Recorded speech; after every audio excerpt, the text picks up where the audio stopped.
Fita depoimento número 3. Sila, mulher ex-integrante do bando de Lampião. Hoje, 7 de novembro de 1985. Amigos, estamos aqui recebendo uma visita, nosso depoimento bem interessante. A pessoa vai se identificar, dizer onde nasceu, o nome, e depois nós continuaremos. Eu pediria que a pessoa aqui, que vai prestar o depoimento, dissesse o nome, o lugar onde nasceu, o ano, para a gente começar o nosso bate-papo. Boa noite, todos os colegas aqui, é meu sorteiro agora, né? Eu estou aqui em Campina Grande. Estou muito contente em estar ao lado de você, José Lira, e do Gabir Mar. É uma pessoa maravilhosa. E o meu nome verdadeiro é Hilda Ribeiro de Souza, mas o apelido é Sila, uma cangaceira de Lampião. Eu nasci em Poço Redondo, no estado de Sergipe, perto de Propiá. E depois eu entrei no mato junto com José Sereno. José Sereno foi o seu... José Sereno foi o meu companheiro de luta. Lutamos muito no mato. Amigos, como vimos, a pessoa que faz o depoimento seria uma pessoa que participou do cangaço. O cangaço que é motivo, hoje em dia, de estudos na literatura, na televisão, no cinema. Então, nós vamos nesse depoimento, que aqui a Silas, você tem toda a liberdade de dizer aquilo que quer dizer. Aqui não há não há nada, nenhuma barreira em termos de horário. Você é quem vai, a verdade vai ser sua. Vamos começando ali. Ô, Sila, o que foi, digamos assim, que motivou a sua experiência no cangaço, a sua entrada no cangaço? Olha, a minha entrada no cangaço, eu não tinha experiência nenhuma, porque eu tinha 14 anos, ainda não tinha 14 anos completo. E uma pessoa de 14 anos não tem experiência nenhuma, mas quando a gente entra no mato, junto com os cangaceiros, aprende muita coisa, tem muita experiência, porque a gente tem que lutar junto com eles. Porque a mulher torna-se um homem no mato, porque aquela que não luta é fracassada. E as mulheres nunca deixou o fracasso tomar conta. A mulher lutava, brigava, se precisasse, nunca chegou a atirar, porque sempre armada, mas nunca chegou a atirar. Mas todas tinham uma mausa que era para se defender na hora que saísse fora deles. Sei. Você foi companheira de um cangaceiro? Sim, fui companheira do José Sereno. Conta aí como é que foi esse encontro de amor entre você e ele. Você fala em amor, até estranho, porque eu não sei o que é amor, viu? Eu sei o que é a pessoa, a convivência da pessoa, o respeito e ter aquela pessoa como um esposo. Mas não é amor, porque eu nunca tive amor, porque quem entra no mato com 14 anos, nunca fui noiva, nunca namorei, brincando de boneca. Não existe amor, existe, depois a gente acostuma com a pessoa, respeita. Depois veio a família, tem que dar o respeito. E como é que foi feita a escolha? Como é que você chegou até ele? Ele foi quem chegou até a mim. Sim. Porque ele passou, eu estudava em Propiá, o pouco estudo que eu tive, que depois já esqueci também, porque minha luta foi muito grande. Eu estava estudando em Propiá. Quando eu era nas férias, a gente vinha para o poço, porque os meus irmãos moravam na fazenda. E a gente passava aquela temporada na fazenda, porque tinha leite, queijo. E quando aconteceu um dia, que o primeiro foi o José Baiano, que passou, que o José Sereno andava com o Zé Baiano, que o Zé Baiano era tio de José Sereno. Aí passou lá na fazenda e falou para o meu irmão que queria me conhecer. E meu irmão sempre dizia, Sila, você não vem aqui, possa ser que os cangaceiros passem aqui e quer te levar. Mas eu não pensava que nunca ia acontecer isso. Mas justamente nesse dia o Zé Baiano passou, estava no riacho e falou para o meu irmão, João, que era para me levar. Aí tinha que ir mesmo, né? Mas eu, com muito medo, como criança, eu caí muito, estava chovendo, eu caí muito no riacho, tinha água, minhas pernas tremiam. Quando eu cheguei lá, eu vi aquele homem tão feio, aquela cara tão enfarruscada. Aí ele disse, menina, você está com medo? Ele disse, eu não sou bicho não, nós vamos tratar você bem. Como de fato, ele me tratou bem, tudo, ainda me deu um anel, mas eu saí. Depois ele só falou isto. Depois disse que ele queria me carregar. Mas o Zé Sereno separou logo do Zé Baiano. Eles foram para perto de Pião, o estado de Sergipe. Se separaram. Aí ele passou. O Zé Sereno veio e passou na fazenda. E quando chegou, disse... Na fazenda, mandou meu irmão matar uma criação e fazer o almoço e levar lá num córrego que tinha atrás da casa. E falou para ele que era para me levar. Eu não queria ir, mas quando ele dizia uma palavra, tinha que cumprir. Aí não, eu desci, fui lá no riacho com o meu irmão. Quando cheguei lá, ele falou que era para mim sair com ele. Eu disse que eu não ia sair com ele, porque a minha família era toda de Poço Redondo. Se eu saísse, a polícia ia matar todo mundo.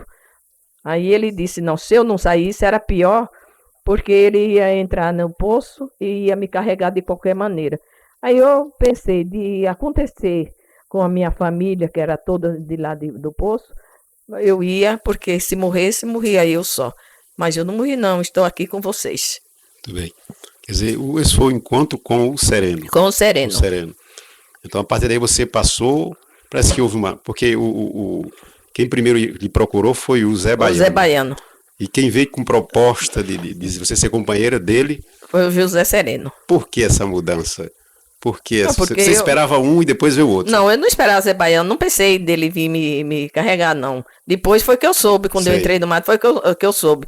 Mas logo em seguida, o Zé Baiano mataram o Zé Baiano perto de Pião. Os coiteiros, que ele tinha toda a confiança... Embebedaram ele e mataram ele. O Antônio de Chiquinha, porque era uma pessoa, um coiteiro de confiança, era uma pessoa pobre. O Zé Baiano enriqueceu ele e ele fez a traição e matou. Por isso eu tenho pavor da pessoa ser traidor. Ô Cília, já que você está falando em coiteiro aí, o que é o coiteiro? Quem foi o coiteiro? Qual é a figura do coiteiro? A figura do coiteiro é um homem de confiança, um homem de palavra. É uma pessoa que a gente confia tudo. Por isso a gente dá esse nome de coiteiro. A gente passava numa casa e tinha aquele... conversava com ele, pedia o segredo para não contar para a força. Muitos contavam. E aquele que não contava tornava-se um bom coiteiro. Porque aí daquele dia em diante a gente confiava. Não vou dizer que o segredo do cangaceiro nunca contava para todos os coiteiros. Sabia por alto, né? Mas tinha um segredo que só os cangaceiros mesmo era quem sabia. Aí se tornava, a gente chamava o coiteiro, que era o coiteiro de confiança. E qual era, digamos assim, a punição do coiteiro que traía? O coiteiro trai sem necessidade, porque às vezes quando a gente passava numa casa, que a força vinha atrás mesmo, que o coiteiro era bom, aí dizia, olha, pode ser os macacos passar por aqui, pode falar que nós passamos, para não prejudicar a vida deles, né? Mas quando não tinha soldado atrás, nem nada, que a gente sabia que não ia ia prejudicar o coiteiro, se ele saísse na cidade, assim que a gente saía, como aconteceu muitas vezes, eles corriam, iam para a cidade e avisavam que os cangaceiros passaram lá. A gente não estava sabendo, aí os soldados vinham atrás, a força vinha atrás, sem ninguém esperar, que a gente confiava naquela pessoa e recebia o tiroteio. Aí, quando na volta, ou ele se mudasse dali, ou acontecia pior para eles. A punição era severa. Era porque não teve confiança. Se contasse por uma defesa, tudo bem, mas não era por defesa, era por... Sei. E nesse caso aí, a segurança aí era um negócio muito, muito exigida, né? Era. Questão do horário. Quando se fazia um trato, em certa hora, tem que se cumprir aquilo, ser rigoroso com a hora. Porque se eles mandavam um coiteiro comprar qualquer coisa, Se não disser, esperava uma hora, sabia que dava tempo, uma hora eles chegarem, né? Se eles não chegassem, tinha que se retirar, porque alguma coisa estava acontecendo. Ou a polícia tinha pegado, ou ele tinha denunciado de nós, aí a gente fugia para não acontecer, porque ninguém confiava na palavra. 15 minutos que passava, a gente já se retirava. Ô Sila, qual foi? Você se lembra do seu primeiro contato com o Lampião? Como foi? O primeiro contato com o Lampião, quando eu saí com o José Sereno, depois de 2 dias, a força lá em Pião, numa fazenda, botaram em nós. Eu saí com Luiz Pedro e a mulher de Luiz Pedro, que chamava Nenê. Aí, quando foi à noite, nós saímos à noite e viajamos o dia todo pelo mato. Aí, quando saímos o dia, quando chegamos à noite numa casa, aí eles mandaram ver se tinha alguma coisa para a gente comer, que não tinha comido durante o dia. Mas a casa era cercada de arame, desses arame farpado, né? Aí nós estávamos tudo dentro da casa. Aí quando nós demos fé, eu vi José dizer assim, chamou o Luiz Pedro, disse assim, que chamava de padrinho, meu padrinho, que todos eram padrinho dele, né? Disse, ali tem uma moita. Mas eu não sabia o que era moita. Esse palavreado deles eu não entendia bem. Essa linguagem eu não sabia. Aí eu disse, o que é moita? Ele disse, fica quieto que é macaco. Aí nós, em vez de nós sairmos de dentro da casa e passar logo embaixo do arame, entramos dentro do curral, que era cercado dentro do quintal. Aí estava todo mundo dentro do curral. Quando nós saímos, o tiroteio já estava começando. Já tinha começado o tiroteio, a gente passava debaixo do arame com a claridade dos tiros. E justamente quando o Neném foi passando, mataram o Neném de Luiz Pedro. Essa aí foi seu batismo, né? Eu acho que foi a primeira... Foi a primeira brigada depois de um dia e uma noite. Aí nesse caso aí já tinha havido a lua de mel, que você fala no seu livro? Já tinha. A lua de mel foi logo nas pedras, logo no... Foi uma lua de mel muito triste, muito viu? Triste, né? Foi.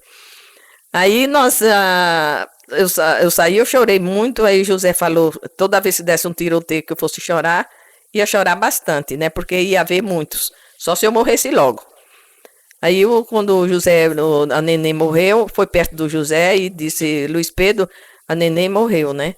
Mas quando caiu, já caiu morta mesmo. Inclusive, depois que ela tinha morrido, os soldados ainda aproveitaram dela. Sim. Aí nós saímos, logo, já era no escuro, né? O soldado não ia atrás, que já tinha ficado morto. Eles queriam aproveitar, tirar os ouros, tudo, né? Aí nós descemos, andamos um pouco e descansamos assim, encostamos, era num córrego, Córregozinho. Córregozinho. Aí nós ficamos ali nas pedras, aí se encostamos, ninguém se desaquipou. Aí esperou o dia mais cedo, depois nós saímos, viajamos o dia todo. Aí quando chegamos numa roça, encontramos uns homens lá na roça. Aí o Luiz Pedro perguntou se Lampião passasse por ali, o que é que eles faziam. Ele disse que se Lampião, aquele bandido, se passasse aqui, nós corríamos e avisar na cidade que Lampião tinha passado. Luiz Pedro assim, pois ele ia furioso, Luiz Pedro, chorando que nem um louco, que ele tinha perdido a mulher, de tanto uma companheira, de tanto tempo, né? Aí ele também, o que ele encontrasse, ele ia matando. Foi a morte mais que eu vi depois que eu entrei no cangaço, foi dessa morte de Neném com Luiz Pedro, né? Luiz Pedro era uma pessoa maravilhosa, era uma pessoa...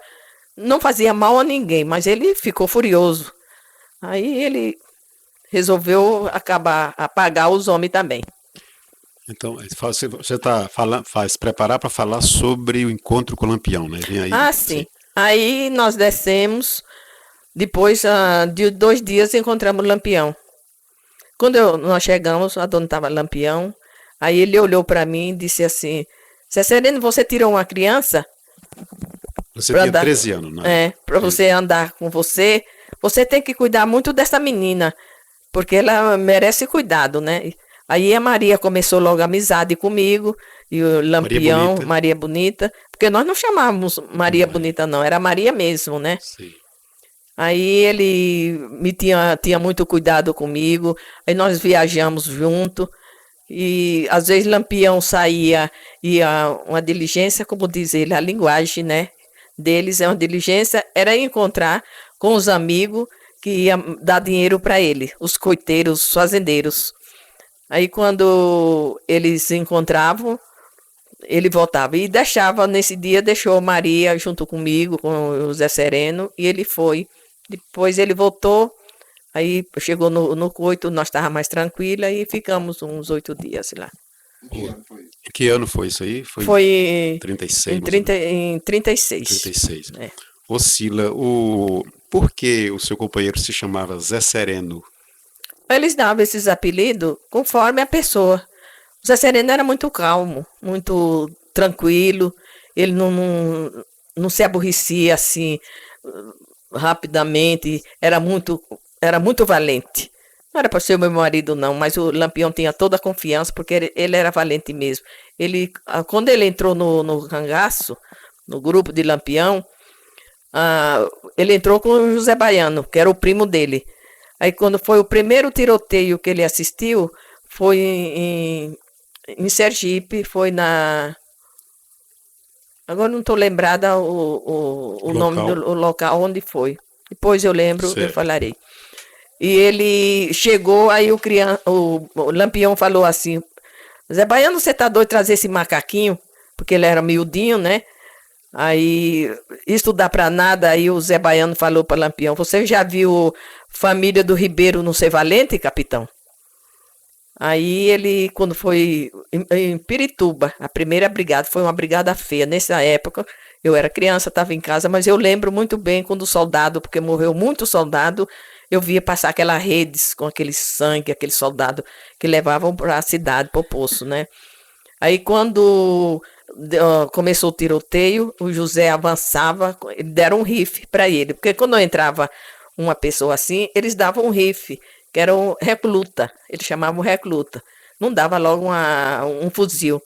Aí quando o José avançava e o Zé Baiano dizia, tem cuidado, puxava ele, e ele valente, brigando. Depois que terminou a brigada, aí Lampião disse, macaquinho, vem aqui, pegou o fuzil e deu a ele. Já vi que você é valente mesmo. Sila, o tratamento dos cangaceiros, dos liderados de Lampião, era de Capitão Virgulino ou de Lampião? Como é que eles se tratavam? Era Lampião. Lampião. Era Lampião. Lampião. E de Maria era Maria mesmo. E essa Maria Bonita? Essa Maria Bonita era o tratamento, foi colocar esse nome depois, ou como foi? Na época não se falava? Eu depois que nós se entregamos, porque eu vi, por causa daquela música, Acorda Maria Bonita, sei, né? Foi que deu esse nome de Maria Bonita, mas nós nunca falamos Maria Bonita, por falar em música. Dos soldados e do pessoal da cidade, principalmente os soldados. Depois mesmo que se entregamos, foi que aconteceu, sim, isso, né? Porque porque teve uma passagem que o Zé Rufino andava atrás, que eu estava grávida, e o Zé Rufino desaquipava 4 soldados para correr atrás de mim, para pegar, para tomar do José, né? Aí quando eu tive a criança, tudo que eu entreguei para o Galdino, que era cunhado do Coronel Liberato, aí era uma perseguição muito grande lá no estado de Sergipe, para todo o canto que a gente atravessava aqueles caminhos das criação, era rastro de soldado. Aí José disse, olha, não tem jeito, de qualquer jeito, porque tinha dito que dava 2, 3 brigadas por dia. O jeito que tem é a gente se prevenir e atacar esses macacos, porque senão a gente não fica tranquilo. E assim ele fez. Nós saímos, ele pegou um coiteiro, mandou em Serra Negra avisar o Zé Rufino que pudesse ir atrás dele, se quisesse brigar. Aí nós saímos, deixando o rastro na estrada.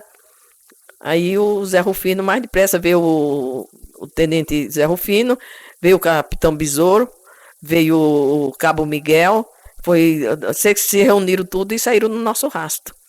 Aí José disse, quando tiver um lugar suficiente, nós vamos fazer a emboscada. Aí nós andamos deixando o rastro e eles atrás, né? Aí quando chegamos no estado da Bahia, aí tinha um riacho com bastante pedra, José disse, aqui está ótimo. Aí José disse, eu vou ficar aqui na frente, e separou, pôs a criança de retaguarda, pôs o balão, cada um num canto. O Mané Moreno, justamente nesse dia, estava conosco também. Aí disse, vamos ver, Ninguém vai atirar antes de eu dar o primeiro tiro. E eu fiquei pertinho do José, porque as mulheres sempre ficavam ao lado do marido. Aí José, nós esperando, José com um fuzil na pontaria para a estrada e esperando, e tinha uma pedra assim na frente, né? Aí quando foi com pouca, nós vimos o soldado batendo, e já vinha perto, e José com um fuzil já esperando. Aí quando chegou bem pertinho, aí José deu o primeiro tiro, aí foi um tiroteio. Nesse dia que o Zé Rufino fala, se demora 5 minutos, depois que nós conversamos com ele, ficamos amigos, né? Se demora 5 minutos, tinha acabado todas as balas deles. Na hora que eles estavam atirando, veio uma bala, eu estava atrás do José, a bala quase pegou na minha cabeça, levantou o pedaço do chão, aí José disse na minha cabeça que voou toda a areia em cima de mim. José disse, desce, aí eu saí me arrastando, não ia levantar. E nesse dia eu estava com raiva do José, aí eu disse, olha, no dia que Zé Rufino botar em nós, eu vou ficar no meio da estrada, que eu estou afim de morrer mesmo, mas na hora do tiroteio eu não queria morrer não, viu? Você estava grávida nesse tempo? Não, eu já tinha tido a criança. E eles de lá, eles gritavam, de Lampião, de Zé Sereno eu só quero Cila, de Lampião Maria Bonita, eles cantando, né? E Zé Sereno, Maria Cila o quê? Aí era nomes feios que ele chamava. E eles respondiam, José, olha, já vai a Cila, e atirava. No momento do tiroteio, geralmente a linguagem era essa. A linguagem era essa, era nome mesmo. Sim. Seu filho desse, seu filho do... Era sim. Esses nomes. E eles, eu quero Cila, você não merece Cila. E era aquela brigada. Assim. Você falou na mulher aí, como é? Porque se fala-se muito do problema que os cangaceiros defloravam as moças, as mulheres, né? O que é que há de verdade nisso? Ou é muita fantasia em torno desse comportamento do cangaço? Olha, porque a mulher deu muita força para o cangaceiro, viu? Porque antes eles não tinham mulher, eles andavam só no mato. Eu não vou dizer que se eles encontrassem uma mulher, eles não pegavam, lógico, que eles pegavam, mas muitas gostavam deles, achava que eles usavam muito perfume, que aquela roupa deles era muito bonita, e elas ficavam simpatizavam por eles mesmo, mas muita também não era assim também. Depois que a mulher entrou, a mulher deu muito respeito para o cangaceiro, porque muitas vezes ele queria fazer qualquer coisa e a mulher não aceitava. Como uma vez mesmo, nós ia desembrenhados, chegamos no arraialzinho que tinha umas casas, e o Juriti entrou dentro de uma casa e eu vi uma moça gritar. Eu corri para lá, quando cheguei ele estava querendo forçar a moça, né? Aí eu dei uns gritos nele, você não faz isso, e ele me obedeceu. Ele não fez. A moça depois me agradeceu bastante. Se você falou aí no Juriti, você é capaz de lembrar assim, aqueles nomes bem curiosos dos cangaceiros? Olha, todos no momento assim, eu não lembro. Tem Juriti, tinha Balão, tinha Criança, tinha Vila Nova, tinha Candinheiro, tinha Beija-Flor, tinha Amoroso, tinha Vila Nova, tinha Mergulhão, Novo Tempo, tinha Marinheiro, tinha Peitica, Canaro. E ia assim, para frente, né? Curisco, né? Curisco, Lampião, Zé Sereno, Balão. O Balão eu já falei, eu tinha... Volta Seca, tinha diversos nomes, porque sempre um nome, tem um nome curioso, né? Sempre mais nome de passarinho, né? De passarinho, porque às vezes a pessoa me pergunta assim, como vocês viviam no mato? Olha, gente, a natureza é tão boa, o mato dá tanta força pra gente, porque a gente não fica doente. O tratamento do ferimento era com a rapa do pau, o pau, aquele de caibreira, quixabeira, a emburana de cheiro, era quem curava os baleados. Não tinha negócio de injeções, não tinha nada, o tratamento era quem fazia, era eles. O José, inclusive, José era quem tinha o estômago bom mesmo para cuidar de ferimento. Ele é quem tratava dos ferimentos. Eu mesmo não suportava. Porque você ainda não falou do seu encontro, digamos assim, da impressão que você teve quando viu o Lampião. Eu gostaria que você falasse sobre isso, da emoção que você teve. Eu não tive emoção nenhuma. Ou para você ele foi como igual aos outros? Igual aos outros.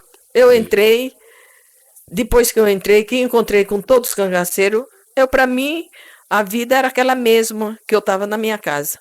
Não sei, parece, Deus muda tudo. Quando a gente fica junto deles, eu achei uma segurança tremenda. Quando eu estava junto com o Lampião, Balão, criança, o Zé Sereno, eu acreditava muito em Deus e acreditava neles. Achei uma segurança tremenda. Quer dizer, você, ao estar junto dele, você sentia que tinha poder, tinha um Sim, certo poder, estava protegida. Eu estava protegida. Sei.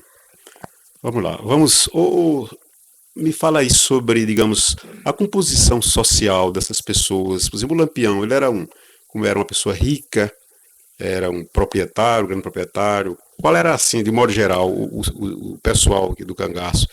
Eles eram pessoas pobres, entendeu? Como era a composição, mais ou menos? Antes deles entrar ou quando... Antes deles entrarem. Bom, Antes. eu não conheci Lampião naquela época, porque eu corri muito com medo de Lampião. Mas diz que Lampião era pobre, vivia do trabalho dele.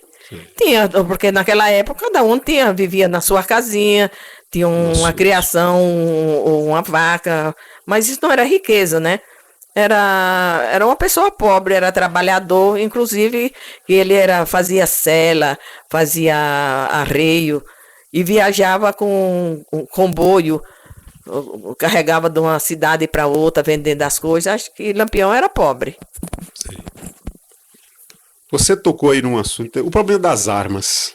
Você falou em muita arma e munições. Como é que essas armas chegavam às mãos de vocês? As armas. As armas não eram os coiteiros que davam, não. Quem dava eram os coronéis que mandavam as armas. A família Coronel? Dos coronéis. E... Eram compradas essas armas? Comprada nada. Eles mandavam para eles o calibre sem usar, sem nada, tudo novo. As balas eram tudo novinha. E eles eram quem mandava. Eram os coronéis, eram essa gente de alta categoria que mandava, porque o soldado não dava, né? Quem dava era eles. O Sila, havia diferença, por exemplo, a diferença entre o cangaceiro e digamos, o cabra, a pessoa que vive sobre a proteção de um coronel desse. Quer dizer, parece que no seu livro você fala, parece que o cangaceiro é uma pessoa livre, ele era livre, né? Era livre. Enquanto o cabra era ligado mais a um coronel, né? O cangaceiro era livre porque ninguém mandava neles. Eles eram quem resolvia os problemas deles. E eles não, quem mandava eram os coronéis. Os cabras, né? Outra coisa, quer dizer, o cangaceiro, ele tinha assim um programa assim traçado, como é que ele saía? Tinha. Quando eles se encontravam, que ficavam num coito, eles combinavam tudo. José dizia, vou para tal lugar, Lampião também falava, todos tinham um lugar para ir e resolvia tudo ali. Tal dia, nós vamos se encontrar em tal lugar, num coito, porque ali era tudo conhecido, os coitos. Marcavam 1 semana, 2 semanas, para se encontrar todo mundo naquele coito. Se às vezes brigavam e saía separado, já sabia que aquele lugar eles estavam esperando. De qualquer jeito, eles iam para lá. O problema digamos assim, o problema da coragem, né? O cangaceiro, ele brigava, digamos assim, por uma questão de valentia, de vontade de matar, ou digamos assim, porque as histórias que conta aí da violência é assim, né? Quer dizer, se matava uma pessoa, qualquer pessoa, assim, por perversidade, né? Não. O cangaceiro, ele matava e brigava quando não tinha mais jeito. Porque ninguém andava atrás de soldado para brigar. O soldado era quem andava atrás. Quando não tinha mais jeito mesmo para se ver livre deles, aí eles emboscavam e brigavam mesmo. E morresse quem morresse, porque eles não tinham... a polícia era quem andava atrás dos cangaceiros para brigar. Era uma coisa muito difícil, a gente fazia tudo, escondia o rastro, fazia armadilha, andava com o sapato, o calcanhar para frente, o pé para trás, que era para enganar os soldados, virava uma pedra, tinha que ir um atrás revirando a pedra para rastejador não perceber, mas não tinha jeito, os macacos rastejavam mesmo. Se batia o fuzil numa árvore que fizesse um ferimento, eles conheciam, até uma folha eles viravam, eles conheciam que os cangaceiros passavam ali. Um urubu que voava longe, eles iam rastejando aquele urubu onde era que estava. Mas um dia foi um caso muito interessante, porque eu estava grávida e nós estávamos na beira do Rio de São Francisco. Inclusive, Maria de Lampião, nesse dia, estava comigo. E tinha meu irmão, que estava baleado, que era o Novo Tempo. Faziam parte também do bando. Depois que eu entrei, a polícia andou, queria matar eles entraram. Ou entravam na polícia ou entravam junto com os cangaceiros. E ele não ia deixar de entrar com nós para ser contra. Aí nós estávamos na beira do Rio de São Francisco, e eu esperando o menino já. Aí o Maria Lampião estava, o Novo Tempo estava baleado, o Juriti estava lá com o Zé Sereno, e tinha bastante cangaceiro. Lampião viajou e deixou Maria comigo, porque se eu adoecesse, Maria estava comigo. E nós, todo dia, nós descia para a beira do Rio de São Francisco e deixava o rastro, porque ali a gente estava garantido. Nós tínhamos uma segurança ali de um velhinho que chamava Antônio Taratá.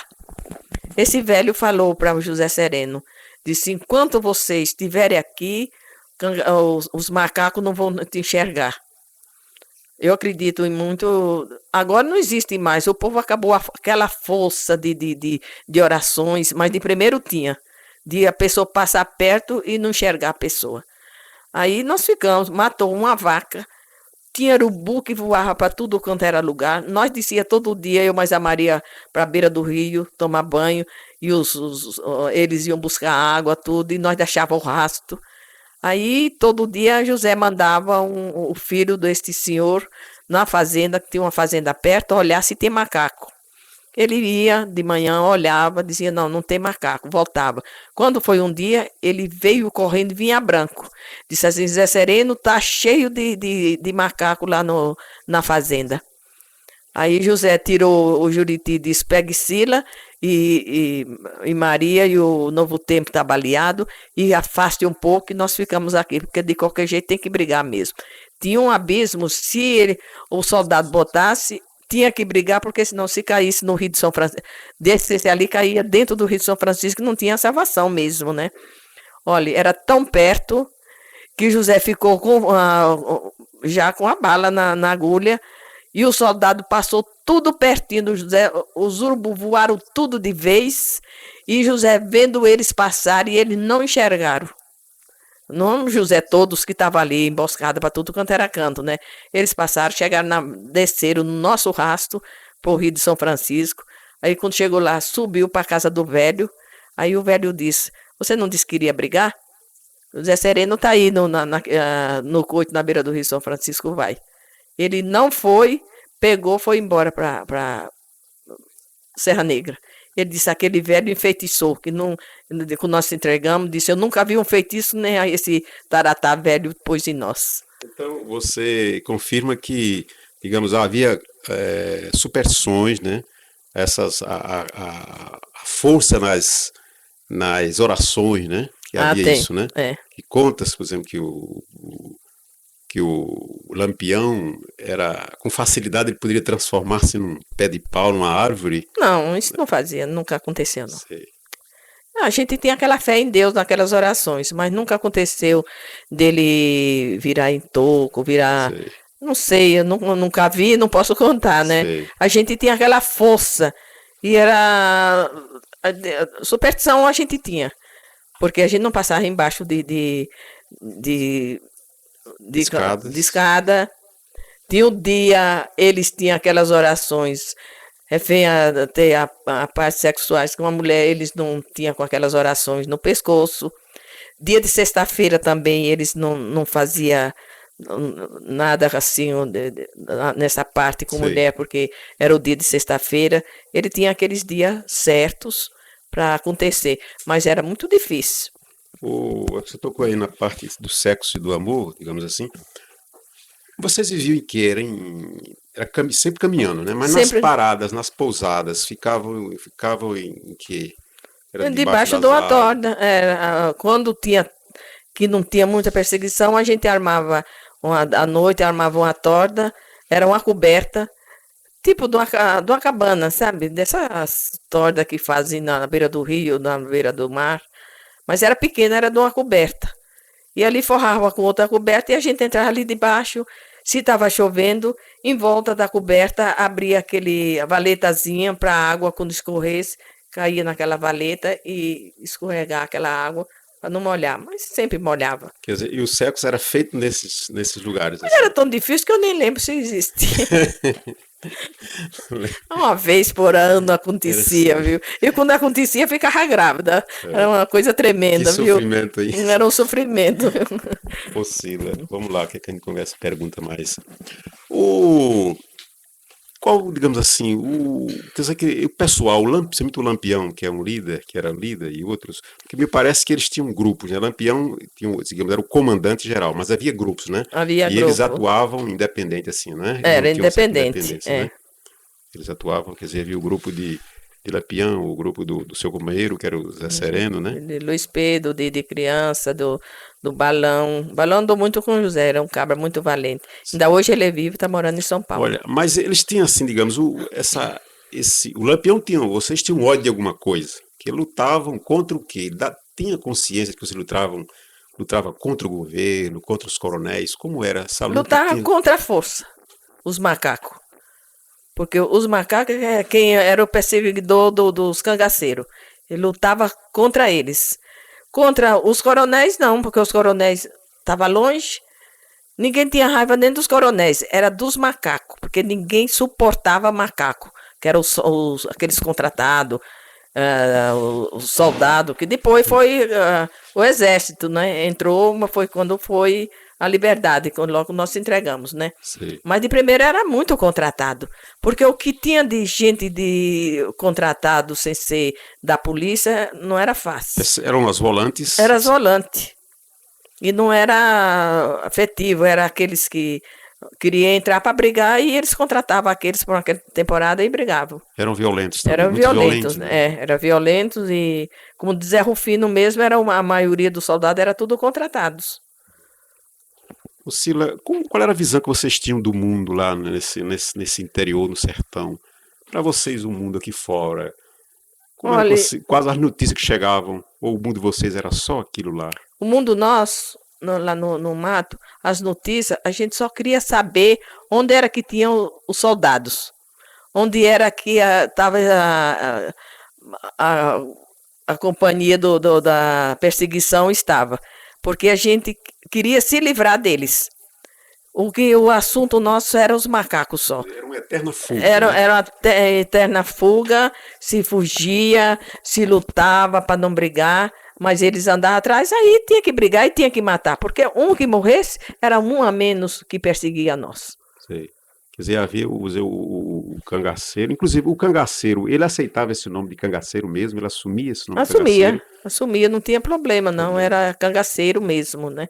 Sei. Quando passava os cangaceiros, os coiteiros falavam, os cangaceiros passaram aqui, não, eles não tinham nada, eles sabiam que era cangaceiro, era bandido, porque andava no mato, não tinha defesa nenhuma, proteção nenhuma de governo, a proteção era eles mesmos, de Deus e eles mesmos. Eram muito religiosos. Era Rezavam. muito demais.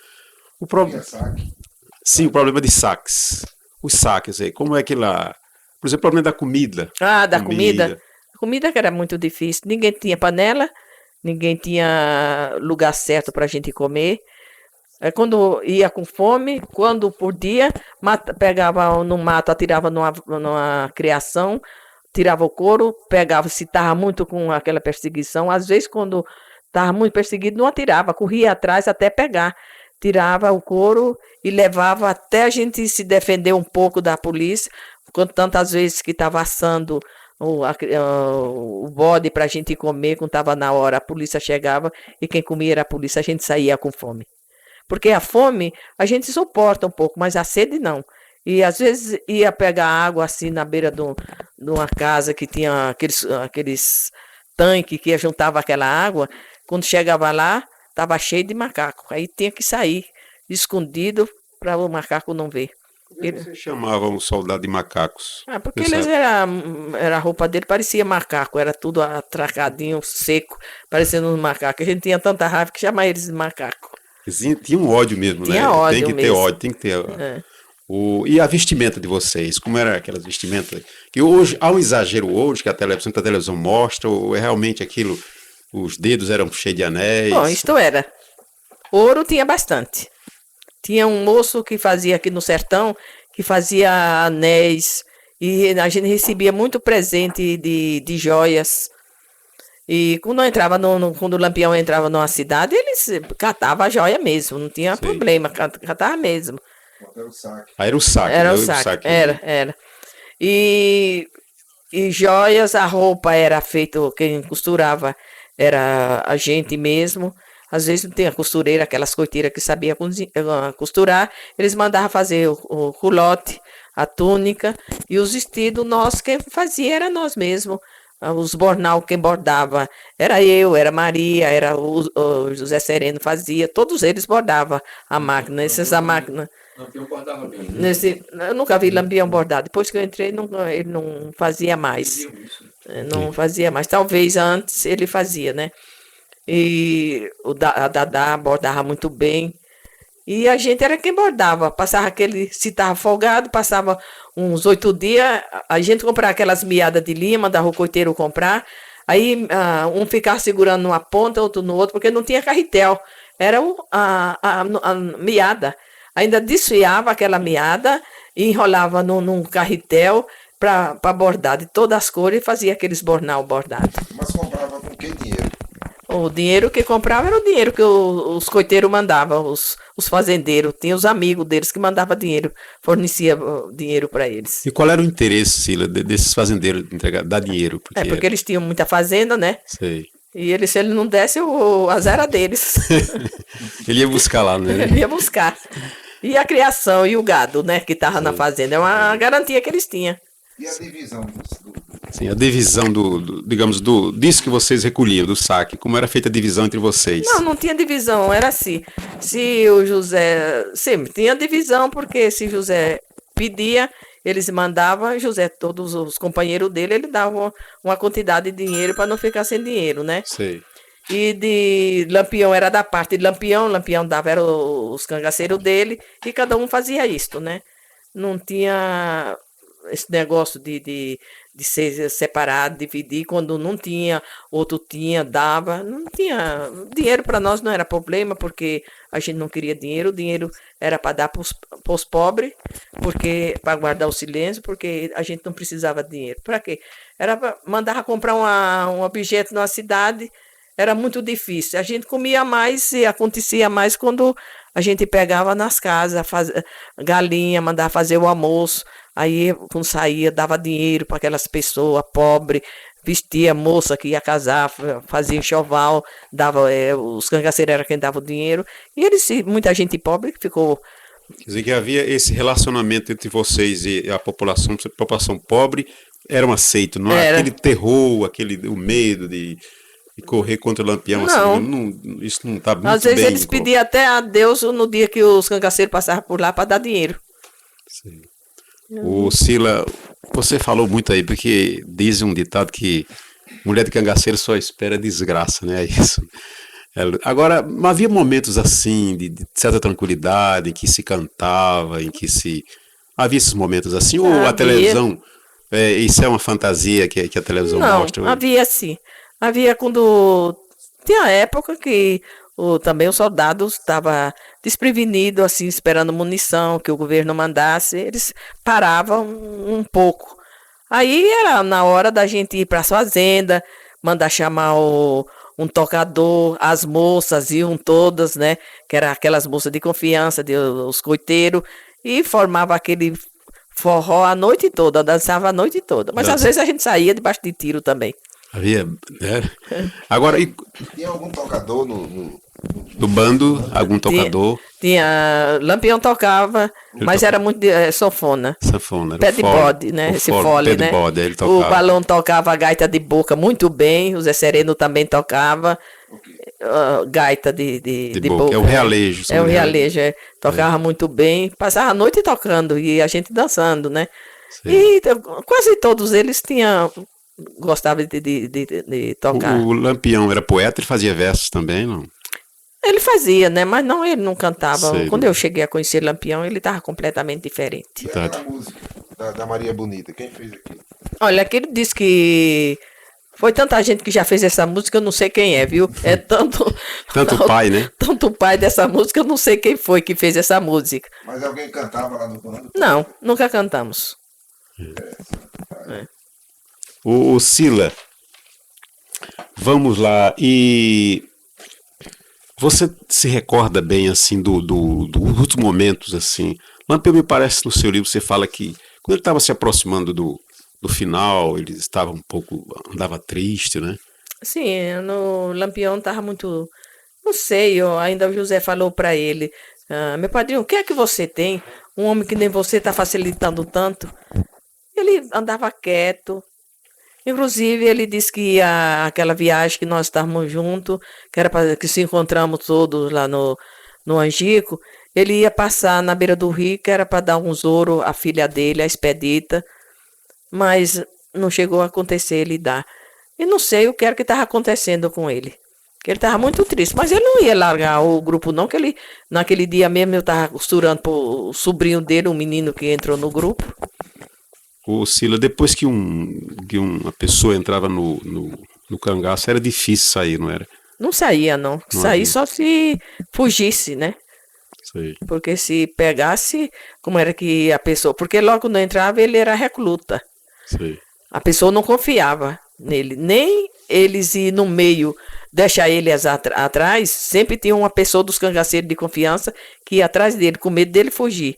E demorava muito eles saberem o segredo dos coitos, onde era que guardava as coisas, porque se fugisse não sabia de nada. Mas era muito difícil eles fugir. Mas acontecia com uma vez, como entrou da força, entrou um mandado do algum tenente, não sei, um cara que disse que queria andar com o Lampião. Mas esse aí se deu mal, porque quando o Lampião descobriu que ele foi para descobrir todo o coito, aí Lampião só amarrou ele no cavalo, uma perna para um canto, outra para outra, e chicotou o cavalo, ele virou bagaço na frente. Ô, Sila, como era que vocês, por exemplo, você como mulher, via esses momentos assim desagradáveis?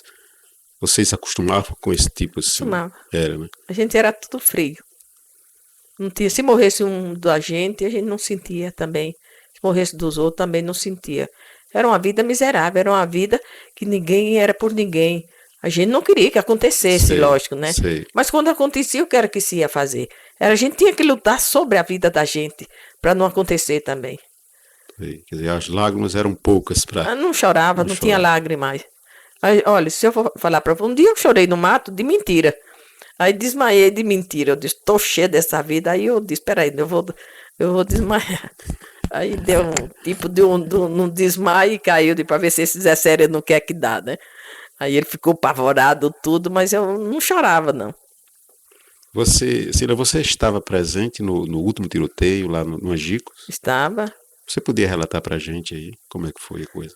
Olha, foi uma coisa muito triste lá, porque nós tínhamos encontrado com o Lampião, nós somos por Raso da Catarina, e tinha marcado, o José Sereno tinha marcado com o Lampião se encontrar aí no Cajueiro, que era a fazenda na beira do Rio de São Francisco, que era desse coiteiro Pedro de Cândida. Aí depois de um mês certinho nós se encontramos. Quando chegamos lá, Lampião já tinha chegado. E foi se encontrando todos que tinham marcado. Aí nós passamos o primeiro dia, o Pedro de Cândida o Lampião deu dinheiro para ele fazer a despesa. Ele comprou muita fruta, tudo. Aí ele deixou as frutas e faltavam uns objetos ainda para comprar. Inclusive as linhas que era para bordar o bornal do sobrinho de Lampião. Aí quando o Pedro de Cândida saiu, era tardezinha. E disse, o Lampião mandou comprar as linhas que era para ele voltar. E ele demorou voltar. Aí o Zé Sereno falou para o Lampião, o que está acontecendo? O senhor está dormindo agora com os olhos dos outros? Porque o coiteiro até agora não apareceu e o senhor está parado? Ele disse, não, talvez aconteceu alguma coisa, né? Aí ficou por isso mesmo. Mas o Zé Sereno era muito arisco, ele ficou meio preocupado, mas ali já anoiteceu logo, era uma gruta miserável. Aí quando foi à noite, eu saí com a Maria, e ela estava falando que tinha medo da Força Lagoana, não, que ela acreditava na Força Lagoana, que a Força Lagoana, se pegasse ela, não matava. E eu disse que não acreditava na Força Lagoana, acreditava mais na Força Sergipana, porque tinha meus parentes junto com a Força de Zé Rufino que não ia me matar. E naquilo nós estávamos conversando, eu vi uma luz acendia e apagava. E eu falei para Maria que era, se não era uma lanterna. Ela disse que não, olhou, disse não, é vagalume. Aí ela começou a conversar, que ela estava cheia, estava cansada, tudo, né? Ela começou a conversar, mas eu não prestei mais atenção na conversa dela. Comecei a olhar a lanterna. Quando eu cheguei embaixo, em vez de eu ter falado para o José, se eu tivesse falado para o Zé Sereno, ele tinha falado com o Lampião, não tinha acontecido. Nós tínhamos saído e tinha meio da gente sair porque ele não tinha cercado ainda. Mas já era ele cercando o coito, já. Aí deitamos. Quando foi de manhã cedinho, José desceu, perguntou se eu não ia levantar, eu disse que ia ficar deitada mais um pouco. Ele desceu para dar benção a Lampião e chegou lá e disse, Vila Nova ainda não fez o café. Aí disse, não tem água, mandaram o Amoroso pegar água. Quando o Amoroso desceu, o primeiro tiro foi no Amoroso. Aí depois começou o tiroteio. Foi um tiroteio que a gente não divulga se era tiro, se era nada. Era uma coisa horrível. Tinha 3 metralhadoras e ali era um tiroteio que era mesmo com a lata batendo. A pobre tampou tudo que tampou, que a gente não enxergava ninguém. A garganta ressecou. E eu saí só. Aí depois na frente os soldados estavam tudo entrecheirado, vem para cá, e eu me deitei atrás de uma pedra. Naquilo criança ia passando. Aí disse, me viu, aí disse, Sila, desce, eu escorreguei um pouquinho. Quando eu levantei, eles atiraram, que balearam a Nedina, que os miolos dela vão tudo em mim. Na frente o candeeiro caiu, disse, Sila, estou baleado. Eu peguei o fuzil dele, eu saí com criança. E a Dulce, aí eu disse, criança, o candeeiro baleou. Aí saímos com o candeeiro. Aí quando chegamos fora, continuava o tiroteio. Mas era um tiroteio sem parar. Mas os tiros não batiam mais de nós, porque nós já estávamos fora. Sim. Aí eu virei para a criança, eu disse, acho que só se escapou nós mesmos, porque ali não tem jeito de ter escapado dos outros. Aí naquilo nós vimos a descarga. Era madrugada, ainda era noite? Não, era de manhã. Era de manhã já. De manhã. Eram umas 6 horas. Aí o tiro de Parabela, aí o criança, aquele é José. E respondeu. Aí quando o José chegou, disse, olha, morreu o Lampião, morreu o Luiz Pedro, morreu Maria. E foi contando os que tinham morrido. E eu saí, ele disse, eu saí porque eu entrei no meio do soldado, falei para eles que era companheiro. Como eles tampou da pobre, eles não enxergaram direito, que o José tirou o chapéu, pôs no braço. Aí depois, quando eles descobriram que era José, aí teram bala no José. Que o José atirou, ainda baleou o João Bezerra no pé. Na perna, ou no pé. O Bezerra foi quem comandou esse último ataque. Esse último ataque. Aí fomos se ajuntando todos, aí foi uma tristeza, né? Aí ficamos todo mundo triste, desorientado, mas ninguém chorava, não. Era tristeza por dentro. Vocês juntaram quantos nessa ocasião que escaparam de lá, que escapou de lá? Nós não se ajuntamos todos, porque muitos logo saíram, debandaram, né? E os que da parte do José, de balão, de criança, os que andavam também com o Lampião, com o candeeiro andava era com o Lampião, saiu com o José, que saiu baleado, que o José foi quem tratou do ferimento dele. Aí nós não tem a quantidade certa para falar, né? Mas saiu bastante junto com o José. Aí e o Curisco? O Curisco não estava fora. Há uma vingança, né? Fala-se numa vingança de Curisco, né? O Curisco disse que ia vingar, não sei, eu ouvi falar que ele ia vingar a morte de Lampião, mas o primeiro tiroteio mataram ele, né? Dizem que houve Lampião parece que foi envenenado, se fala nisso também, né? Não, é isso que eu tô falando, que não houve veneno, nada. Foi a morte, foi um tiroteio mesmo, foi bala matada mesmo. Muita gente fala que Lampião tá morando no sul, que tem fazenda, que tá rico. Isso é tudo é história. Que morreu envenenado, isso tudo é história, não. Morreu de bala mesmo. Pode acreditar como existe Deus, porque Lampião morreu. Eu acho que isso talvez seja, quer dizer, o povo naquela vontade, porque o Lampião, nessas alturas, ele pode ser um símbolo de liberdade. Então o povo, ele tem aquela pessoa, né, que vai voltar, ou está viva, né? Então ele continua como um símbolo. Certo. Ele como um símbolo, entendeu? Então cria-se muito isso. É a imaginação do povo. É a O próprio imaginação. Padre Cícero, a gente acha que ele, inclusive, não morreu, né?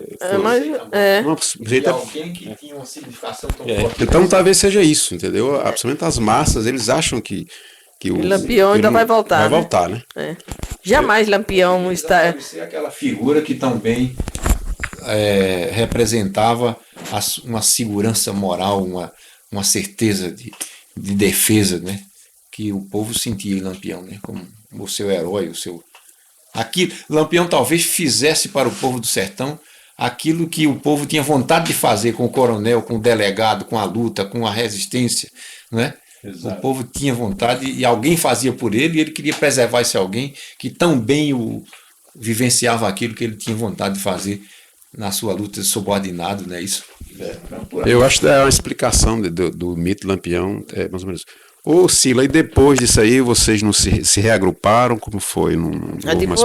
Depois veio aí o capitão Aníbal, que era quem mandava a volante toda daquele do sertão, que estava em Jeremoabo. Aí o capitão Aníbal escreveu uma carta para o José, mandando 4 soldados equipados para José encontrar com ele, com 4 cangaceiros equipados, para conversar, para se entregar. E trouxe a carta do capitão Aníbal. Aí o José foi prolongando esses encontros, encontrava hoje, amanhã para se entregar. Justamente eu estava em Itabaiana, que eu fui... Sergipe, que eu fui tratar de dente lá, e o Etervino e o Fonseca era o delegado dele lá de Itabaiana, e o Etervino era um fazendeiro, era o nosso coiteiro. E eu fiquei na casa deles. E o José, a Força Sergipana queria que o José se entregasse em Sergipe. E nós se entregamos na Bahia, eles se revoltaram. Aí foram atrás do José, deu um baile de despedida em Pião, uma cidadezinha. Aí eles atacaram o José lá e o José ainda matou um soldado. Aí o Fonseca estava na cidade, no centro, lá, passeando, e chegou na casa dele e disse: Sila, agora aconteceu um tiroteio em Pião, José Sereno matou um soldado e estão atrás de você.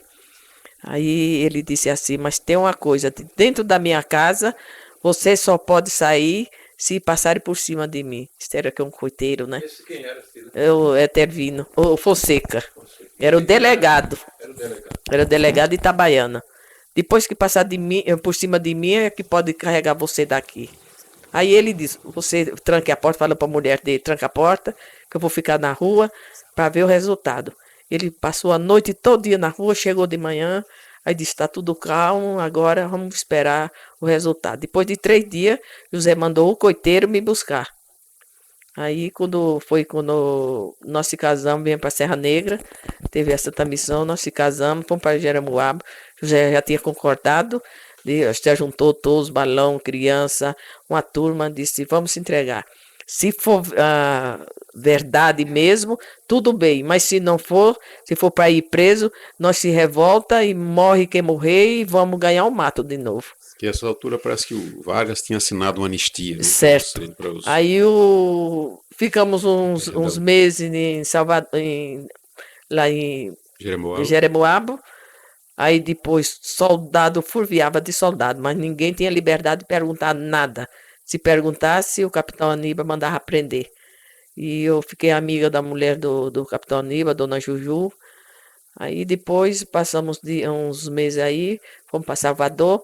De Salvador, aí nós ficamos. Ele recebia chamada que nem soldado. Era casado, tinha sua casa, ia para o quartel, recebia chamada de manhã, voltava para casa.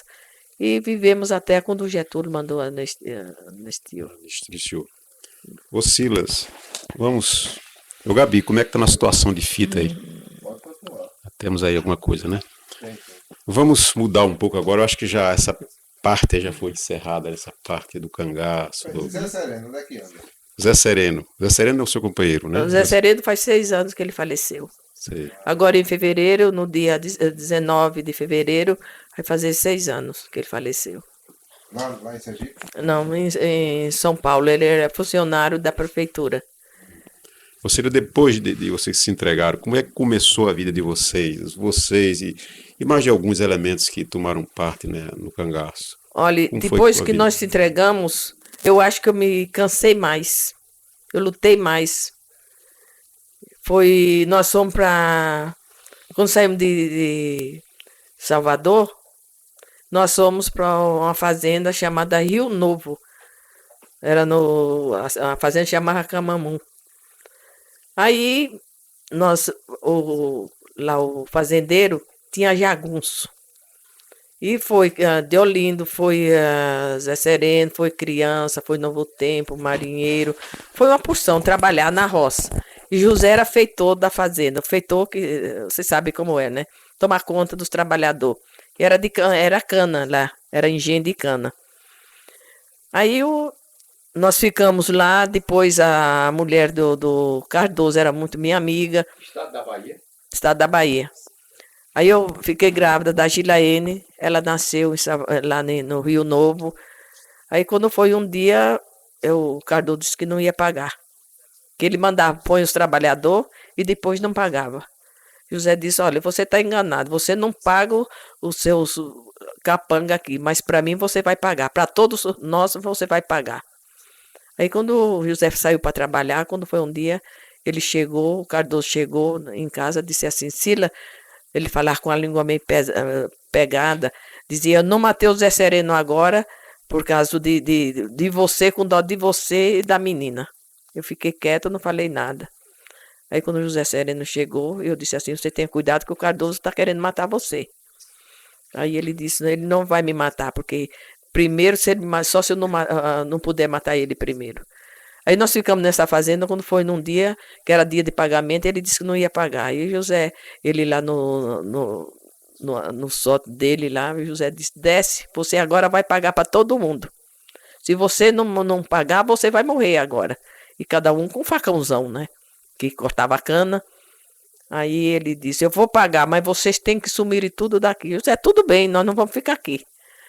Aí eu tinha a dona Nina, que era a esposa dele, veio em Salvador, comprou todo o material que era para mim pôr a pensão, da pensão para os trabalhadores, que ia pôr engenho, o pessoal de Vitória da Conquista, comprar bebida, tudo que fazia as pingas lá, e eu dar pensão para um meio de vida.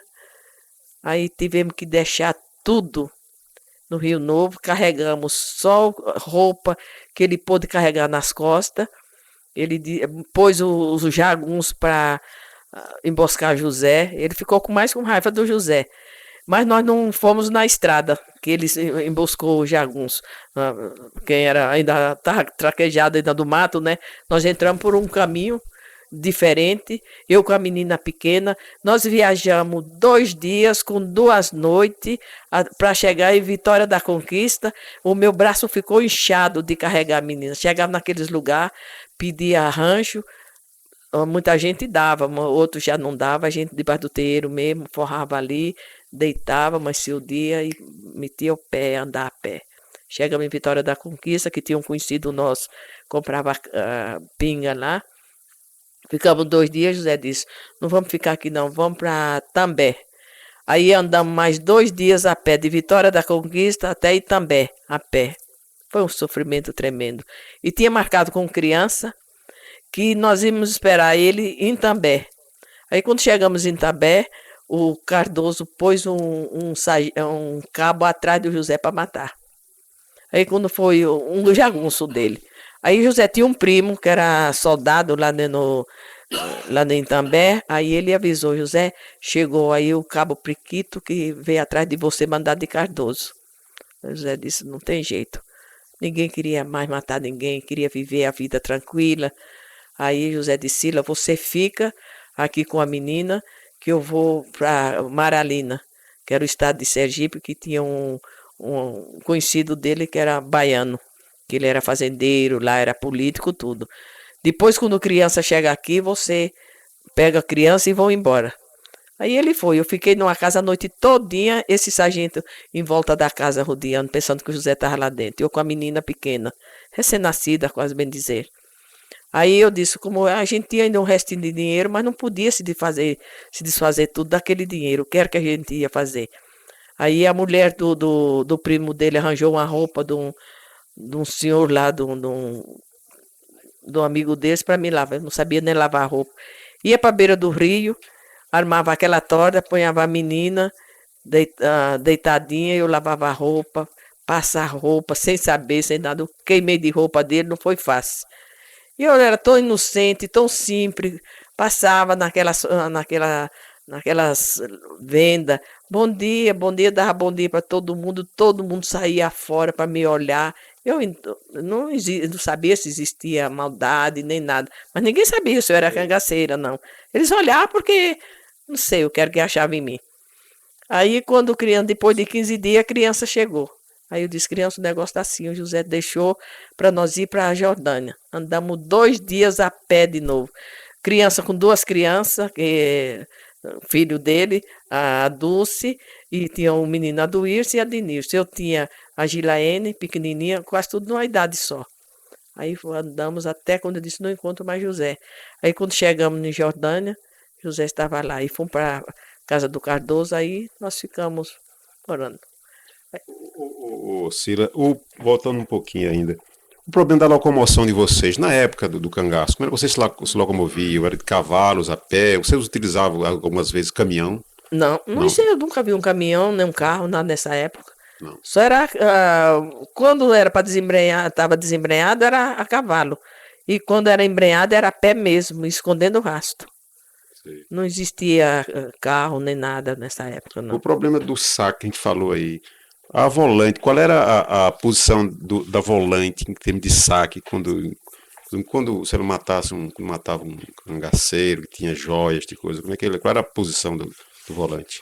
A volante, se era o tenente, virava capitão, né? Que pegava tudo aquele... Porque nunca soldado matava. Sempre era o tenente que matava, o cabo, o sargento era quem matava. O soldado sempre ficava por baixo, né? Nunca matou. Nunca mais. Eles eram quem matava. Eram os grandes que matavam. Às vezes eles ficavam bem longe e o pobre dos macacos era quem avançava.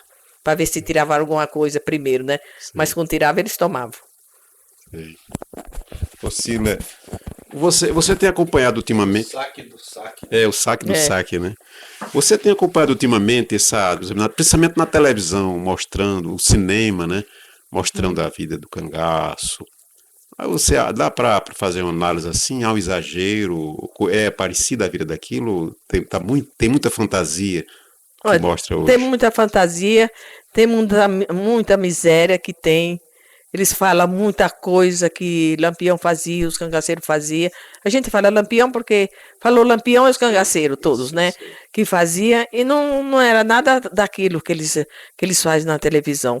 Tem alguma coisa que é certo, andar no mato, como eles quando saem assim, com aquela volante assim, atrás, tudo. Tem muita coisa, mas a maioria mais é fantasia que eles fazem em televisão.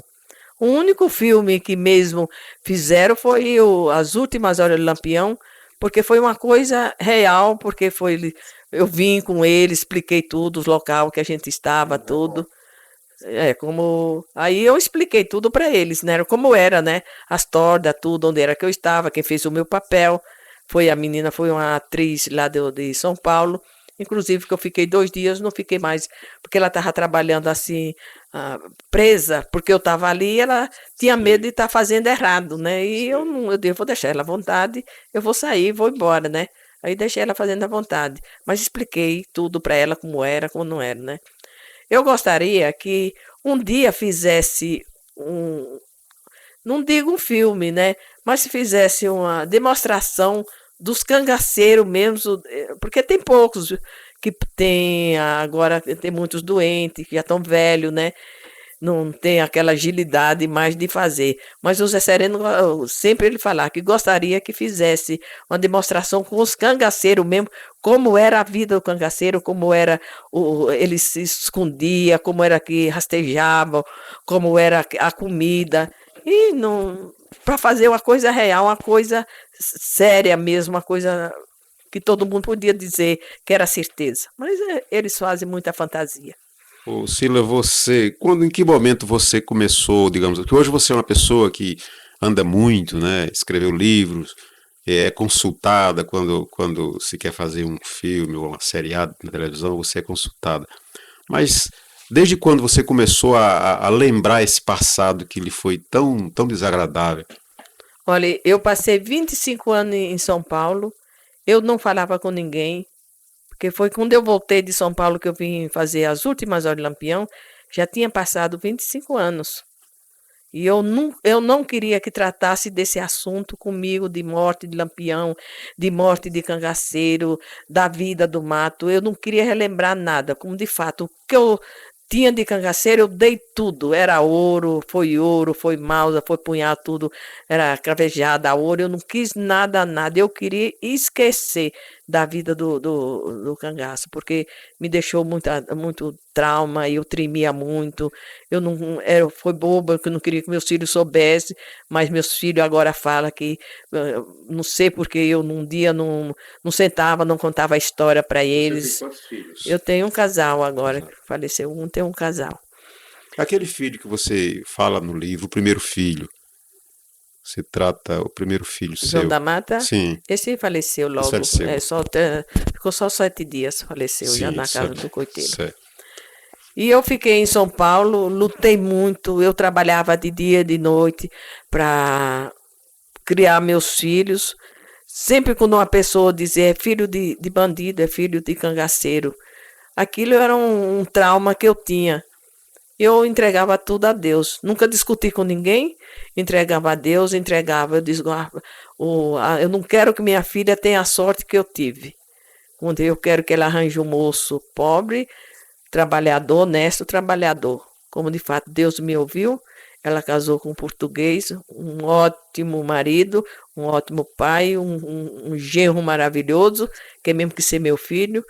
E eu sei que Deus me ouviu, foi tão bom, porque muita gente ficou com dor de cotovelo, porque eu fiz uma festa maravilhosa, foi televisionado, foi não sei quantos canais de televisão na igreja, que o padre ficou até bravo, repórter e tudo, gente de muita importância foi lá para minha casa e foi assistir a festa dela, porque era filha de cangaceiro, foi uma coisa maravilhosa. Ainda hoje tem filme dela ainda.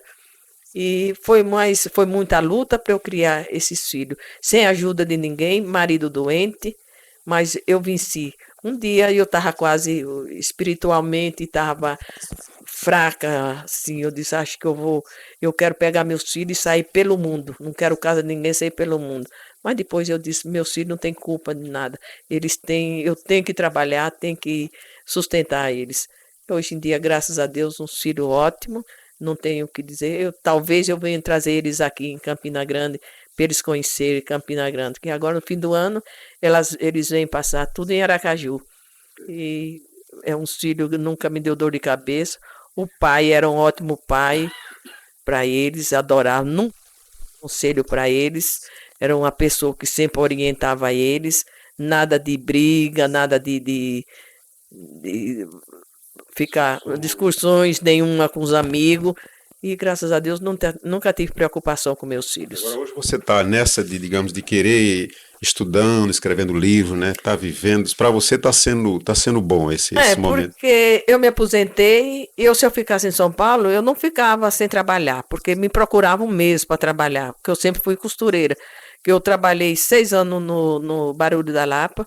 Depois cansei, saí porque quis mesmo. Fui trabalhar em casa de freguesa, costurando por dia. Minhas freguesas tornavam-se minhas amigas.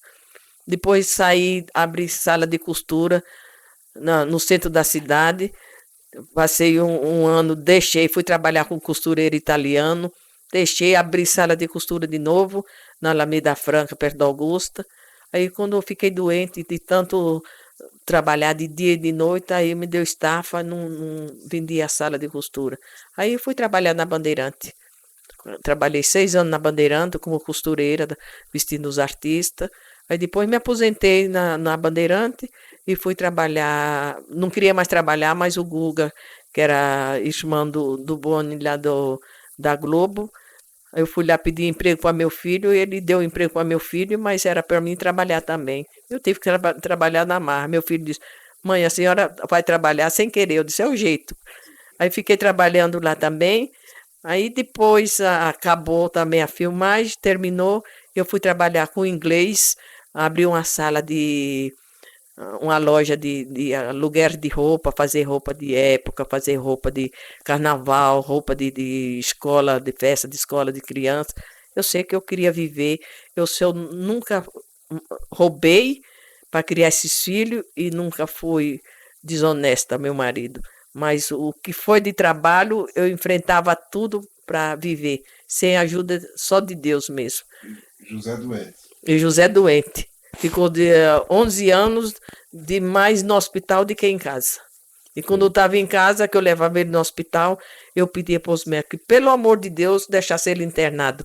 Porque se ele não ficasse internado, eu não podia trabalhar para sustentar os filhos. Tinha que ficar internado. Quando eu chegava no hospital, as enfermeiras já diziam: Cília, eu tenho dó de você. Me chamava de Hilda. E lá no hospital, todo mundo, os médicos sabiam que ele era cangaceiro mesmo. Mas dizia: eu tenho dó de você, porque você luta, trabalha e do serviço vem direto aqui para visitar o marido.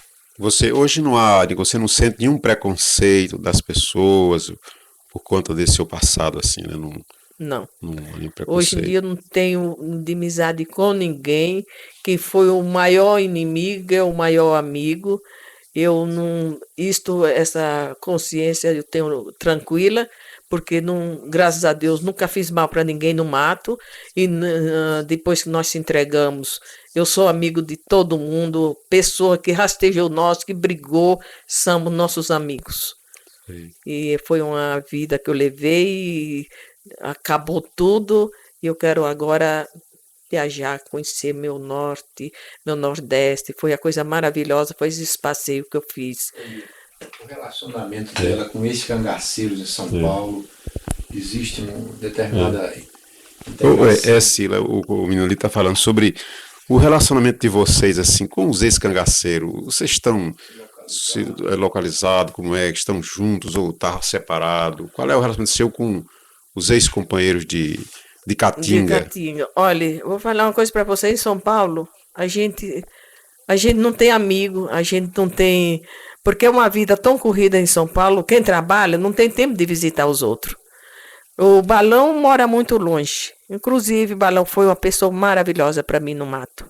Era uma pessoa que me dava um apoio tremendo.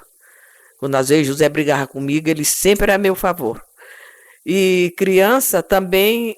Casou os filhos, separou da Dulce, ficou com outra mulher, casou com outra mulher, que ele já era casado na igreja com a Dulce. Casou com outra mulher, teve mais filho com esta mulher, casou também, é separado, mora na Estrada de Santos.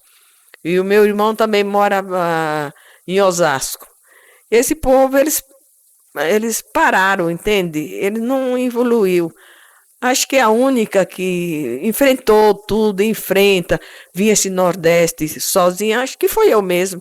Não sei, acho que eu nasci para isso mesmo. É o marinheiro. Mas ele está bem, ele tem as filhas. Saiu do Angico. Ele tem casas, tem um prédio lá, as filhas dele já casaram, os filhos, o mais novo está se formando na medicina, tudo. Eles estão bem. O Balão que vive doente. O criança tem uma venda também. A única que sofre muito é a Adília no Poço.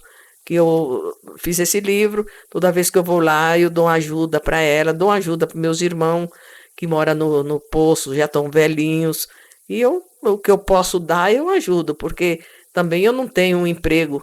O emprego que eu tenho é quando eu vendo um livro e uma aposentadoria. O que é aposentadoria hoje? Não é nada. Em São Paulo eu não pagava aluguel e agora estou pagando aluguel.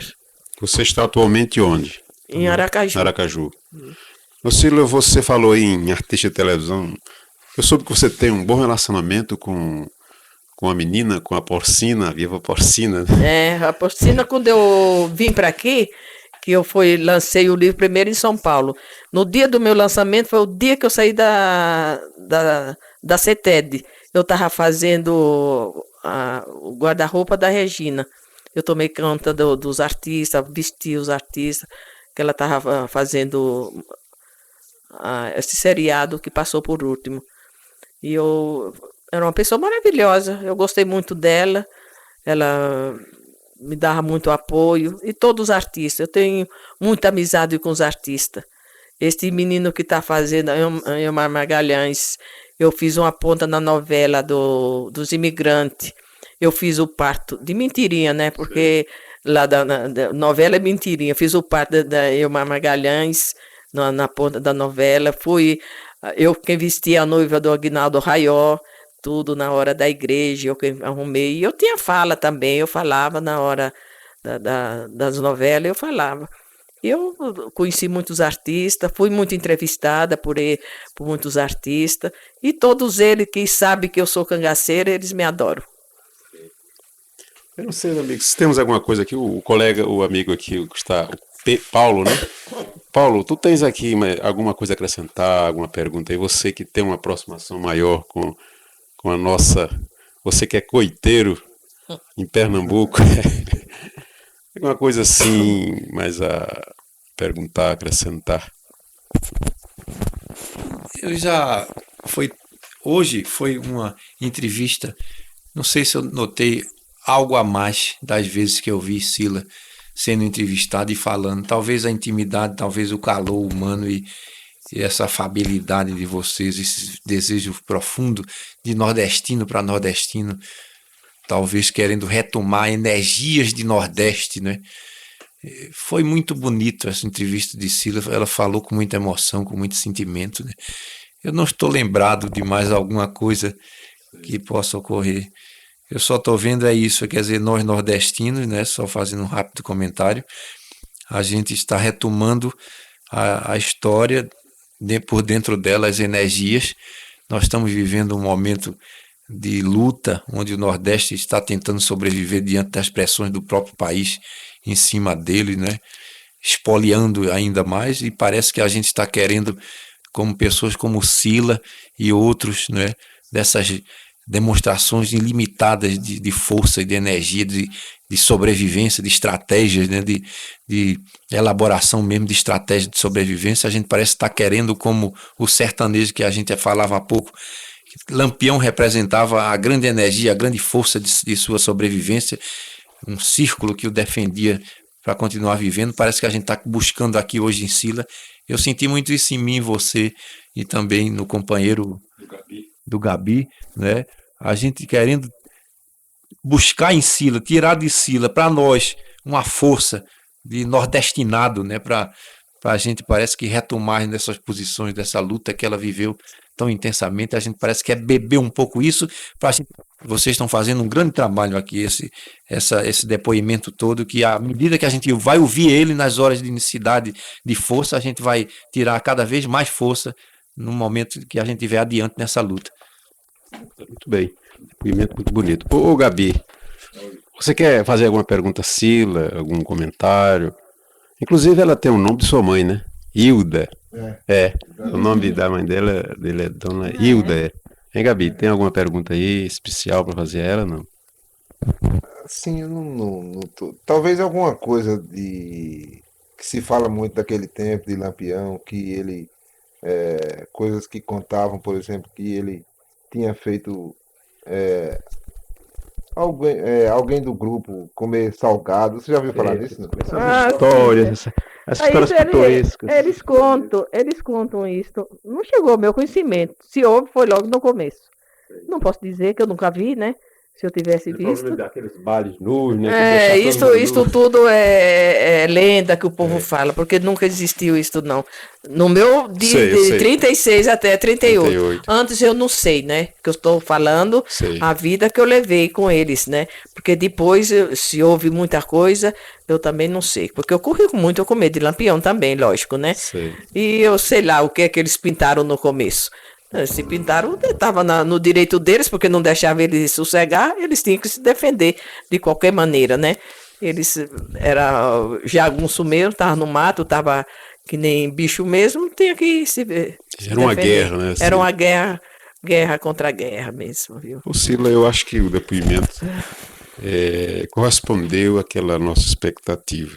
Eu gostaria que você agora se despedisse. Desde antemão fica lembrado a você que esse seu depoimento está gravado. Ele vai ficar guardado aqui, inclusive vamos colocar à disposição da universidade e mais de algumas pessoas que queiram divulgar. O fato é que a sua palavra, isso vai ser motivo de estudos, né? Os fatos que você trouxe aqui, quer dizer, é a história factual vivida por você, é a história viva. Então ela será motivo de observação, de estudos para aquelas pessoas sensíveis, aquelas pessoas que se interessam por isso. É, porque tem muitas pessoas que olha assim faz pouco caso. Porque eu já encontrei diversas pessoas assim. Hoje foi muito importante. Eu fiquei muito emocionada lá lá no teatro, porque de ver aquelas professoras, aquelas meninas, tudo nova, dando aula para aquelas crianças pegadas na rua. E aqueles meninos corriam, via eles lá na hora que estavam filmando tudo, a fotografia. Eles, sou eu, sou eu. Aquilo, quando eu comecei a falar, eu fiquei muito emocionada, porque tem muita gente boa ainda, viu? Porque é tão bom a gente ser bom para os outros, porque se uma pessoa, a gente fazer o bem para os outros, não repara quem, né? Porque se hoje eu faço bem para uma pessoa, aquela pessoa não vai fazer bem para mim, mas outro pode fazer bem para mim. E Deus agradece. Por isso, eu deixo boa noite aqui para vocês, Gabi, uma pessoa maravilhosa, e para você também, Líria, e muito obrigada. E eu. Amanhã você vai ter um encontro amanhã com o pessoal de história, né? Lá na Certo, universidade, né? amanhã eu vou ter um encontro. Eu hoje já tive muita entrevista, fui muito entrevistada. Eu cansei muito hoje. Agora estou Sei, descansada, mas eu sei. cansei muito hoje. E amanhã vai ser o lançamento do livro na Livraria 7, às 4 horas. Você vai ser reservar você para ser o orador lá do livro, quando for a abertura do livro. Sei. E muito obrigada a todos. Obrigado, meu coiteiro aí, Paulo, que está sempre me acompanhando. Amigos, já chegamos ao final do bate-papo, do depoimento da Sila. Eu acho que para mim, que sou uma pessoa que, além de cursar história, né? Isso é um assunto, como disse o nosso companheiro ali, que é um assunto do Nordeste, né? A gente não pode, Sila, a gente não pode fugir disso. A gente não pode, quer dizer, negar isso, querer. Às vezes eu digo, gente, eu não quero mais saber, eu estou cansada. Agora só conversa sempre quase o mesmo assunto, que varia muito, tem muitas coisinhas que a hora eu não falo, outra hora eu já falo, né? Mas quando eu lembro, gente, o meu Nordeste, quando eu ando assim, eu entro dentro do ônibus, eu sinto aquela força que vem da caatinga. A caatinga é muito gostosa, dá muita força, muita energia para a gente viver, lutar. E também quando eu passo, que vejo muita pobreza, também aí eu sinto muito arrasada. Eu fico muito triste quando eu vejo tanta gente que tem tantas coisas para dar os pobres e não dão.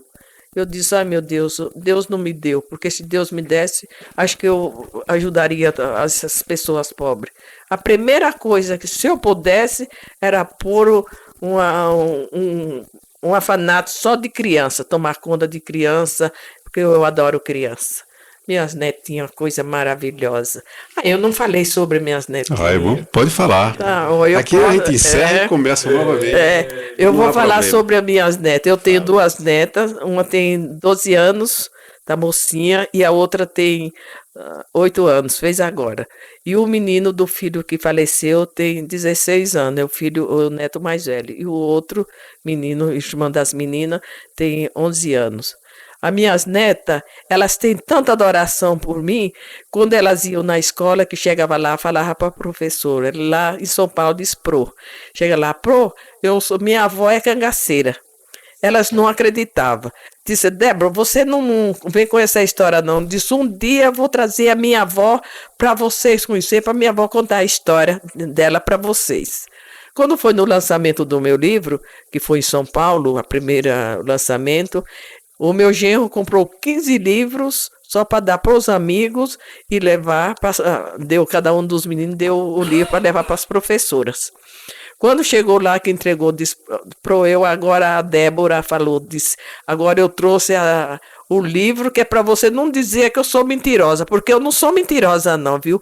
Olha aqui a minha avó. Aí a professora, tem uma professora que até chorou de ela dizer, a minha avó é linda, a minha avó é maravilhosa, viu, professora? Ela é uma menina excelente, é uma menina, quando eu telefono, eu digo assim, ô Débora, você... tô com saudade de você. Ela disse, minha avó, eu tô morrendo de saudade da senhora. Eu disse, mas eu só telefono para você não liga para mim? Ela disse, porque eu esqueci. Eu disse, quem já viu ter saudade como esquecer dos outros? Eu sei que meus filhos e meus netos é umas coisas mais lindas. Por isso eu tô louca para ir embora para São Paulo encontrar com eles. Muito bem, então como vimos aquela Sila, digamos assim, seca, né? Da caatinga, sem emoções, né? Tá aí, quer dizer, o meio, né? Tá você, aquilo que poderia parecer, né? Que estava longe, não, tá em você, nas pessoas. Então, amigos, eu acho que foi positivo, foi válido esse depoimento. Gabi, podemos encerrar, né? Amigos, até o próximo depoimento.